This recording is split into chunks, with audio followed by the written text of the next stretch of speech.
अब द्वार तो हमने जान लिए कि द्वार हमें कहाँ कहाँ रखना है, वहाँ के कौन से देवता हैं, तो हम कैसे जानेंगे कि कहाँ पर द्वार रखें? तो उसका एक कैलकुलेशन है बहुत बढ़िया।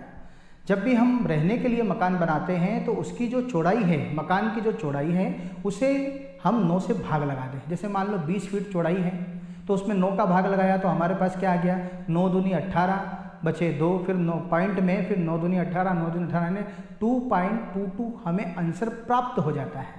अब ये जब आंसर प्राप्त हो गया तो इसमें हम वैसे ही अगर हम पूर्व की तरफ जा रहे हैं तो तीसरे और चौथे पाद पर जा रहे हैं तो हम क्या करेंगे, उसमें 2 का गुणा करेंगे तो हमारे पास क्या आएगा 4.44। तो मतलब हम जब अंदर से खड़े होंगे तो ईशान कोण से जब हम गिनेंगे 4 फीट 4 इंच और लेयर 4, अर्थात हम 4.5 इंच से द्वार प्रारंभ करेंगे। उसमें 3 का गुणा भी अगर हम कर देंगे तो 6.66, अर्थात 6 फीट 6 इंच और 6 लेयर, अर्थात हम देखेंगे 6.5 इंच से, अर्थात 6 फीट 6.5 इंच से द्वार यदि हम प्रारंभ कर दें तो वह पूर्व का द्वार शुद्ध हो जाता है।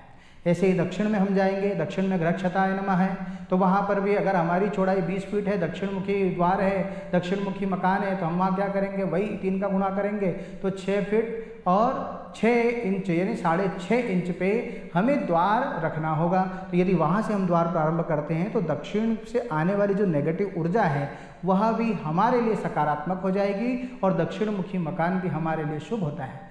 उसी प्रकार यदि हम पश्चिम में जाएंगे तो पश्चिम में भी हम 3 का और 2 का गुणा करेंगे तो वहाँ पर भी 4 फीट 4.5 इंच और 6 फीट 6.5 इंच पे अगर हम द्वार रखते हैं तो वहाँ पर हमारा द्वार शुद्ध हो जाता है। वैसे ही यदि हम उत्तर की ओर जाते हैं तो उत्तर में भी हम 3 का गुणा करेंगे।